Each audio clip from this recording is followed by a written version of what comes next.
कि नीतीश कुमार ने कुछ शर्तें रखी हैं। अगर वो शर्तें भारतीय जनता पार्टी मान लेती है तो सीएम ठीक रहेगा और पीएम भी ठीक रहेगा। अगर नहीं मानती है तो सीएम और पीएम दोनों खतरे में होंगे। दोनों ही परिस्थिति में आपके सामने वो आदमी अपनी मजबूती प्रदर्शित करता है। नीतीश कुमार ने 10 साल तक मजबूत थे और ऐसी स्थिति में वो अगर सामने वाले के सामने खड़ा होते थे तो उसको डर लगता था। और वो अवसर भी आ गया है कि अगर दोनों एक साथ आ जाते हैं तो फिर से एक इंडिया गठबंधन का ब्लॉक जो था वो स्ट्रांग हो सकता है। लेकिन यहाँ हम बार बार बता रहे हैं कि एक ही शख्स की कमी है और वो है चंद्रबाबू नायडू। तो महाराष्ट्र में जो है वो 48 सीटों में से मात्र 17 सीटें जीत करके आई है एनडीए। तो इसका मायने क्या समझा जाए? इसका मायने समझा जाए कि कहीं ना कहीं कमज़ोर हुई है और उस कमजोरी के पीछे का कारण निश्चित रूप से वो कारण है कि आपने किस तरह से सरकार को अस्थिर किया। अपने पुराने पार्टनर जो आपके साथ लंबे समय से एनडीए के हिस्सा थे उनके साथ आपने छल किया है, जो वहाँ की जनता देख रही है। धीरे धीरे करके वो सट रहा था राहुल गांधी के पास। तो आपने कहा कि क्यों नहीं हम भी अति पिछड़ा और पिछड़ा को एक सीएम का कुर्सी दे दें जिससे कि वोट हमारी तरफ से न छिटके। और वो आपने किया। उसमें आप कितने सफल हुए ये तो इसी बात से पता लगाया जा सकता है कि जो नायब सिंह को आपने बनाया वो आपके सीटों को लाने में, वहाँ के 10 सीटें हैं, 10 में से आपकी सीटें नहीं हैं। क्योंकि आने के लिए खबरें हमने भी चलाई हैं, सारी मीडिया खबर चला रही है, लेकिन उस खबर के तह में क्या है वो हमने बताया है कि कहीं ना कहीं वो मैसेज लेकर के आए थे। और ये मैसेज आजकल का नहीं है। ये महाराष्ट्र में जब अंबानी के बेटा की शादी हो रही थी वहाँ सारा विपक्ष जुटा हुआ था और वहाँ ये प्लान बना कि फिर से क्यों नहीं हम लोग इंडिया ब्लॉक को एक जगह समेट करके ले आए। ये सारी परिस्थितियाँ इस बात की तरफ इशारा कर रही है कि बिना चुनाव हुए पीएम और सीएम दोनों बदल सकते हैं, क्योंकि नरेंद्र मोदी और अमित शाह की जो मनमानी है उस पर ब्रेक लगा है। पनोरमा ग्रुप, जो सोचता है वो करता है। नमस्कार, भारत लाइव देख रहे हैं आप और ये मुद्दे की बात है। मुद्दे की बात में आज का जो विषय हम लेकर आए हैं उसमें है कि बिना चुनाव हुए पीएम और सीएम बदल जाएंगे। ऐसा कभी सुना है इतिहास में? तो मैंने नहीं सुना, लेकिन इस मुद्दे पर हम बात करेंगे। अगर ऐसा होगा तो ये बिल्कुल हमारे पड़ोसी देश की तरह, बांग्लादेश की तरह हो जाएगा। क्या एक बार हिंदुस्तान में तख्ता पलट होगा? हालांकि हिंदुस्तान में आज़ादी के बाद अभी तक ऐसा हुआ नहीं है, लेकिन अगर ऐसा होता है तो इतिहास में ये पहली बार है। ऐसा अभी होने वाला ऐसा नहीं है। बाबा से बात करेंगे। बाबा, क्या होने वाला है ऐसा मुद्दे की बात में जो आज मैं विषय पर जानना चाहती हूँ आपसे? ऐसा कैसे होने वाला है? खरबूजा को देख करके खरबूजा रंग बदलता है, बड़ी पुरानी कहावत है। और होता क्या है ना कि अगर कहीं धरती डोलती है तो असर सिर्फ उसी जगह नहीं होता है जहाँ वो धरती डोलती है, कई अन्य क्षेत्रों में भी उसका असर होता है। कम हो ज़्यादा हो लेकिन असर होता है। उसी तरह से अगर आपके पड़ोस में कुछ होता है, आपके घर में कोई बीमार हुआ, पड़ोसी में शादी हो रहा हो, तो बजा तो बजाएगा ही ना, तो उसको रोक तो नहीं सकते हैं। हमारे से उसको क्या मतलब? प्रभावित जरूर आदमी होता है अपने अगल बगल की घटनाओं से, अगल बगल में हो रही जो चीज़ें हैं उससे प्रभावित होता है। निश्चित रूप से एशिया के कई कंट्रीज़ में इस तरह की बातें चल रही हैं। आपने देखा पाकिस्तान में क्या हुआ, आपका बगल वाला जो चाइना है वो क्या करता है, अब बगल में आपका एक बांग्लादेश है, वहाँ आपने देखा कि क्या हुआ। हालांकि वहाँ की जो सीएम है उनको हिंदुस्तान ने ही प्रश्रय दे रखा है और तब तक देने के लिए कह भी रहा है जब तक स्थिति सामान्य नहीं हो जाती है और वो संतुष्ट नहीं हो जाती हैं कि वो जीवन यापन कहीं और कर सकती हैं। खैर, इन सब बातों की चर्चा हम करने बैठे नहीं हैं। हम चर्चा करने ही बैठे कि आपने एक सवाल पूछा है कि बिना चुनाव के कैसे पीएम और सीएम बदल जाएंगे। देखिए, होता क्या है ना कि ये नीतीश कुमार ने इस देश में सिखा दिया है कि बिना चुनाव के कैसे सीएम बदल जाता है। नीतीश कुमार ने 2005 के बाद से इस देश में और बिहार में कई राजनीतिक चीज़ें नई बताई हैं, नई शोध किया है। नीतीश कुमार ऐसे शख्स हैं जो 9 बार अब तक पलट चुके हैं, मुख्यमंत्री की शपथ ले चुके हैं। और 9 बार बने हैं तो मात्र 20 साल 19 साल में, यानी हर 2 साल पर एक बार वो मुख्यमंत्री का शपथ ले लेते हैं। तो इसके मायने आप समझिए कि क्या एक बार फिर से सीएम का चेहरा बदलने वाला है। ये चर्चाएं हम लगातार कर रहे हैं, लेकिन इन चर्चाओं के पीछे हमने कुछ तर्क दिए थे। आपको याद होगा, आपके साथ मैंने खबर किया था। उस खबर में हमने ये कहा था कि नीतीश कुमार ने कुछ शर्तें रखी हैं। अगर वो शर्तें भारतीय जनता पार्टी मान लेती है तो सीएम ठीक रहेगा और पीएम भी ठीक रहेगा। अगर नहीं मानती है तो सीएम और पीएम दोनों खतरे में होंगे। खैर, इसके बाद अब एक नई चीज़ शुरू हो गई है।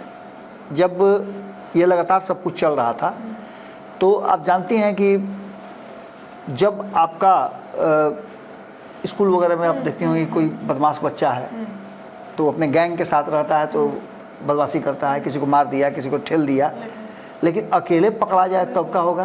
तब तो उसका कचूमर निकल जाएगा। इसी तरह की स्थिति पैदा हुई है इस देश में। 2024 के चुनाव में नरेंद्र मोदी भले ही 10 सालों तक सबको धक्का देते रहे हों, छेड़ते रहे हों, लेकिन अब जो वो स्थिति है ऐसा हो गया है कि चक्रव्यूह में वो खुद फंस गए हैं। उनकी चाबी किसी और के पास। हाँ, तो ऐसी स्थिति में आप समझिए कि जब कोई मुश्किल में होता है तो उससे शर्तें मनवा लीजिए। अभी तो क्या काम कर देगा मेरा। निश्चित रूप से वो परिस्थितियां पैदा हो गई हैं और उन परिस्थितियों को पैदा करने के लिए भारतीय जनता पार्टी और भारतीय जनता पार्टी का जो अति उत्साह है वो है। अब भारतीय जनता पार्टी के हर व्यक्ति से पूछिएगा तो वो अपने आप को चाय बेचने वाला ही कहता है। जब वो लिखते हैं चौकीदार तो ये भी लिखता है चौकीदार, ये लिखते हैं कुछ और तो ये भी लोग, मोदी का परिवार तो ये मोदी का परिवार। ये सारा सब कुछ जो है ना वो भेड़ चाल वाली बात है और लोकतांत्रिक प्रक्रिया में भेड़ चाल वाली कोई बात होती नहीं है। नरेंद्र मोदी या तो दो ही तरह से इंसान मजबूत अपने आप को दिखाता है, एक या वास्तव में मजबूत हो या दूसरा मजबूत होने के लिए वो दूसरे पर स्वांग रचे। दोनों ही परिस्थिति में आपके सामने वो आदमी अपनी मजबूती प्रदर्शित करता है। नीतीश कुमार ने 10 साल तक मजबूत थे और ऐसी स्थिति में वो अगर सामने वाले के सामने खड़ा होते थे तो उसको डर लगता था, लेकिन आज वो मजबूत होने का दावा कर रहे हैं लेकिन वास्तव में वो मजबूत है नहीं। तो ऐसी स्थिति में निश्चित रूप से जब थोड़ा कमज़ोर हो जाते हैं तो सामने वाला जो आपसे प्रताड़ित हुआ है या जो आप इंतज़ार कर रहा था कि जब आप हल्का होइए तो आपको उठा के पटकें, तो वो अपने फिराक में था और उसको ये मौका मिल गया है। ये जो लगभग 1 महीने का ये लोकसभा का सत्र चला, इस सत्र में आपने देखा होगा कि पूरे सत्र के दौरान मैं जहां भी देख रहा था वहां भारतीय जनता पार्टी को 10 साल वाला भारतीय जनता पार्टी नहीं देख पाया। बहुत लो साउंड कर रही थी बात। आपको बता दें कि इससे संसदीय प्रणाली में उम्मीद हम नहीं कर रहे थे, उससे ज़्यादा बेहतर प्रदर्शन विपक्ष ने किया है। और विपक्ष में सबसे बड़ी बात ये हुई है कि राहुल गांधी ने प्रदर्शन किया है। इस चुनाव से पहले भी राहुल गांधी ने एक नेता के रूप में अपने आप को स्थापित करने के लिए जो भी चाहिए था सब कुछ किया और उसका नतीजा भी मिला कि वो 40, 42, 43 पर से 50 के आसपास उनकी सीटें थी, उससे वो सीधे डबल पर 99 पर पहुंच गए हैं। और ये सीटें और हो सकती थी लेकिन थोड़ी सी गलती हो गई, जिसमें नीतीश कुमार छूट गए, साथ में ममता बनर्जी छूट गई, लेकिन दोनों ने प्रदर्शन ठीक ठाक कर लिया है। इसलिए अब आपको उस बात की चिंता नहीं करनी है और वो अवसर भी आ गया है कि अगर दोनों एक साथ आ जाते हैं तो फिर से एक इंडिया गठबंधन का ब्लॉक जो था वो स्ट्रांग हो सकता है। लेकिन यहाँ हम बार बार बता रहे हैं कि एक ही शख्स की कमी है और वो है चंद्रबाबू नायडू। तो चंद्रबाबू नायडू भी भारतीय जनता पार्टी के साथ खुशी से नहीं है, एक समझौते के तहत हैं, एक मजबूरी के तहत हैं।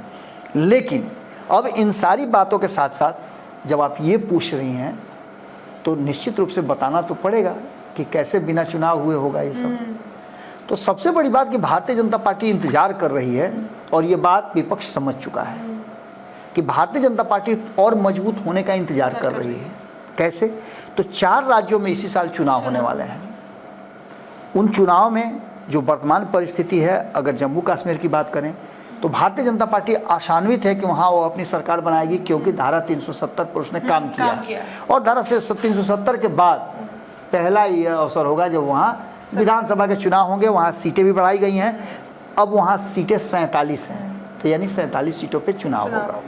अब इसके आगे आप बढ़िए तो सबसे बड़े राज्य जिसमें चुनाव हो रहा है, यूपी के बाद सबसे बड़ा राज्य महाराष्ट्र। 288 सीटें हैं। विधानसभा भी आपने लड़ा, सरकार आपने बनाया, क्या हुआ? सबको पता है। लेकिन इस लोकसभा में जो हुआ है वो भारतीय जनता पार्टी को काफ़ी डरा रहा है। भारतीय जनता पार्टी इस जो स्थिति है उसमें 106 सीटें लेकर के आई थी पिछले बार जो 2019 में चुनाव हुआ था उसमें। और लोकसभा की बात करें तो लोकसभा में भी अच्छी खासी सीटें आई थी। इस बार 46 सीटें आने के बाद अब जो वर्तमान परिस्थिति बनी है उसमें सीटों की संख्या बहुत कम हो गई है।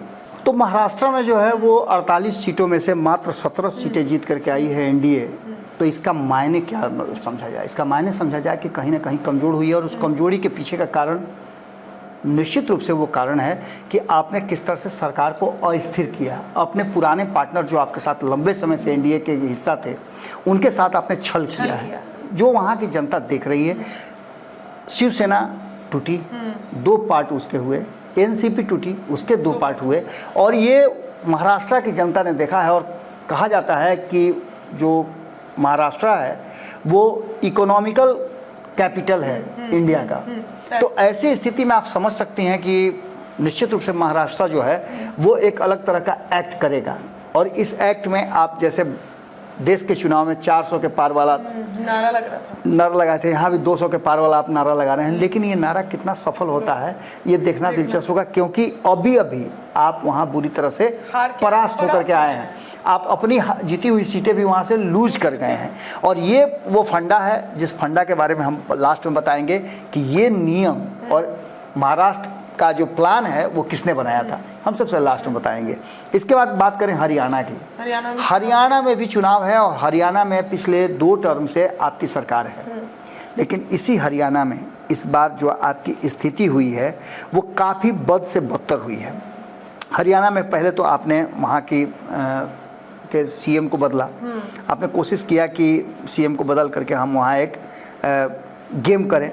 इसको लेकर के आपने वहाँ जो चुनावी रणनीति है, और आप जिस तरह से राहुल गांधी घूम रहे थे, तो राहुल गांधी के घूमने से एक बात तो निश्चित हो रहा था कि अति पिछड़ा और पिछड़ा समाज धीरे धीरे करके वो सट रहा था राहुल गांधी के पास। तो आपने कहा कि क्यों नहीं हम भी अति पिछड़ा और पिछड़ा को एक सीएम का कुर्सी दे दें जिससे कि वोट हमारी तरफ से न छिटके। और वो आपने किया। उसमें आप कितने सफल हुए ये तो इसी बात से पता लगाया जा सकता है कि जो नायब सिंह को आपने बनाया वो आपके सीटों को लाने में, वहाँ के 10 सीटें हैं, 10 में से आपकी सीटें नहीं आई, आप लूज कर गए।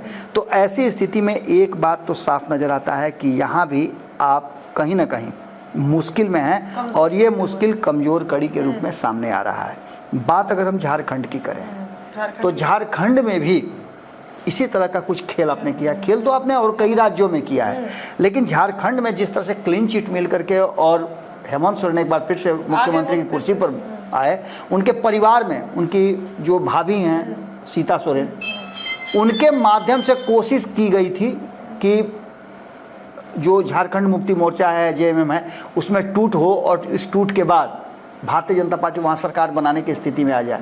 लेकिन भरोसा और विश्वास की बात करें, इंडिया गठबंधन की एकजुटता की बात करें, तो कहीं ना कहीं चंपई सोरेन को बना करके, जबकि ये कहा जा रहा था कि वो अपनी पत्नी कल्पना सोरेन को बनाएंगे, लेकिन एक राजनीतिक दाव खेलते हुए यही गलती किया था लालू प्रसाद ने।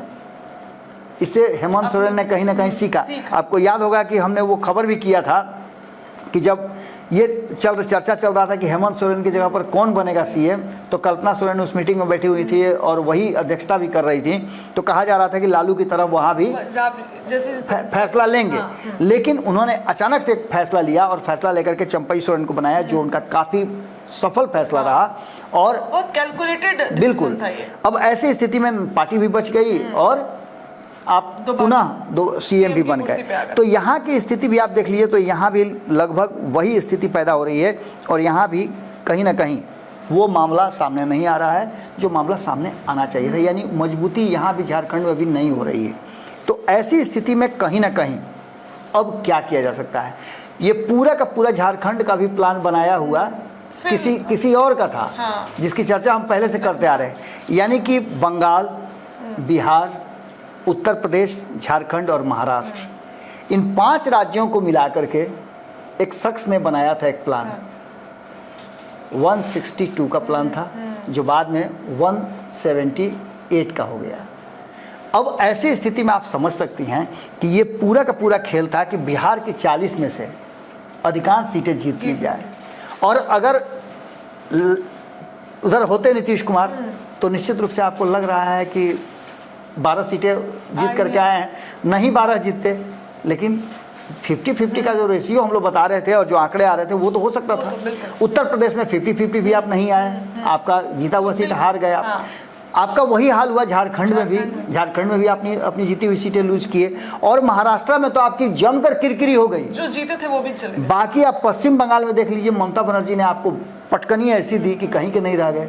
तो ऐसी स्थिति में भारतीय जनता पार्टी का जो थिंक टैंक है वो ये सोच रहा है, जिसकी चर्चा हम पहले भी कर चुके हैं, कि भारतीय जनता पार्टी अगर लोकसभा में नहीं तो राज्यसभा में अपनी सदस्य संख्या बढ़ा करके, और चाहती है कि वहाँ कम से कम बहुमत में रहें, जिसका कि दबाव पड़ता रहे। लेकिन वहाँ भी अब जो नई रणनीति अपनाई गई है कि इन 4 राज्यों में एनडीए गठबंधन एकजुट होकर के, आपने देखा होगा कि जब यहाँ आते हैं शत्रुघ्न सिन्हा तो उनके आने के लिए खबरें हमने भी चलाई हैं, सारी मीडिया खबर चला रही है, लेकिन उस खबर के तह में क्या है वो हमने बताया है कि कहीं ना कहीं वो मैसेज लेकर के आए थे, और ये मैसेज आजकल का नहीं है। ये महाराष्ट्र में जब अंबानी के बेटा की शादी हो रही थी, वहाँ सारा विपक्ष जुटा हुआ था, और वहाँ ये प्लान बना कि फिर से क्यों नहीं हम लोग इंडिया ब्लॉक को एक जगह समेट करके ले आए।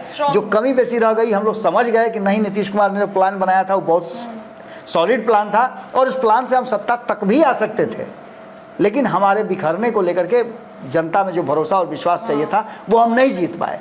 अब एक बार फिर से ये परिस्थितियां पैदा हो रही है, और एक बात तो आपको नजर आया होगा, हम शुरू में ही बताए थे कि दोनों ही सदन में जो मनमानी कर रही थी भारतीय जनता पार्टी, नरेंद्र मोदी और अमित शाह, जो हाँ लाल लाल आंख दिखाते थे और 56 इंच का सीना, वो सारा लाल लाल आंख और 56 इंच के सीना वाले तो सदन में अधिकांश समय गायब ही रहे। जब राहुल गांधी का भाषण हुआ तब नहीं, राहुल गांधी ही नहीं, अभिषेक बनर्जी ने भी बात किया तब भी वो गायब थे, अखिलेश यादव ने बात किया तब भी वो गायब थे। गायब तो वो हमेशा रहे। अब ऐसी स्थिति में एक बात तो साफ नजर आता है कि जो अमित शाह और नरेंद्र मोदी की मनमानी थी उस पर ब्रेक लगा है, और इस ब्रेक लगने के बाद हो सकता है कि आने वाले दिसंबर का महीना होगा जिसमें चुनाव होने हैं 4 राज्यों में। अगर इसके चुनाव इंडिया ब्लॉक जिस तरह से सोच रहा है और जिस तरह से इन राज्यों में कमज़ोर हुई है भाजपा, चाहे वो आप महाराष्ट्र की बात कर लें, चाहे हरियाणा की बात कर लें, चाहे झारखंड की बात कर लें, तो इन तीनों राज्यों में कमज़ोर हुई है, और कमज़ोर होने का नतीजा है कि यदि यहाँ सत्ता में वापसी नहीं होती है, जैसे हरियाणा में आपकी सरकार है, वापसी नहीं करते हैं, जो कि संभावनाएं कम नजर आ रही है। महाराष्ट्र की बात करें, आप वहाँ जोड़ तोड़ कर सरकार चला रहे हैं, लेकिन जो लोकसभा के परिणाम आए हैं वो साफ बता रहे हैं कि आप कहीं नहीं हैं, लोग आपको रिजेक्ट कर चुके हैं। तो ऐसी स्थिति में आप समझिए कि जब आप 4 सीटों में से नहीं लेकर के आएंगे तो आप कमज़ोर होंगे और इंडिया ब्लॉक मजबूत होगा। और इंडिया ब्लॉक ये बात समझ चुका है कि अगर हम फिर से एकजुट हो गए और उसी प्लान पर काम करना शुरू कर दिए तो वो देर नहीं लगेगा जब हम चंद्रबाबू नायडू को अपने पाले में ले करके आए, क्योंकि चंद्रबाबू नायडू भी वर्तमान सरकार से बहुत ज़्यादा खुश नहीं है। और यहाँ तक कि चंद्रबाबू नायडू को किसी के भरोसे की, किसी के की दरकार नहीं है। चंद्रबाबू नायडू अपने राज्य में पूरे मजबूती के साथ अपने दम पर सरकार बनाने की स्थिति में है। ये सारी परिस्थितियाँ इस बात की तरफ इशारा कर रही है कि बिना चुनाव हुए पीएम और सीएम दोनों बदल सकते हैं, क्योंकि नरेंद्र मोदी और अमित शाह के जो मनमानी है उस पर ब्रेक लगा है। चलिए देखिए, ऐसा लग रहा है कि ऑपरेशन लोटस अब काम करता नहीं दिख रहा है। जिस तरीके से बीजेपी के प्लान्स हैं, बीजेपी की स्ट्रेटजी है, वो अब काम करते नहीं दिख रही है। फिलहाल मुद्दे की बात में इतना ही। बने रहिए अपने चैनल के साथ। अपनी राय आप कमेंट बॉक्स में रख सकते हैं। बहुत बहुत धन्यवाद। पनोरमा ग्रुप, जो सोचता है वो करता है। अगर ये वीडियो पसंद आई और वह बिहार के राजनीति और बिहारियत से सरोकार रखेनी तो सब्सक्राइब बटन दबा के चैनल के सब्सक्राइब कर ली। ओजे एगो घंटी बा, ओकरा बटन दबा देला से कुल सटीक और मारक खबर रुआ मुफ्त में मिल जाई। अगर रुआ पत्रकारिता के हमनी के नया प्रयोग में सहयोग कर चाहतानी तो ज्वाइन बटन दबा दी। पेटीएम नंबर नोट कर ली 9386816700। धन्यवाद।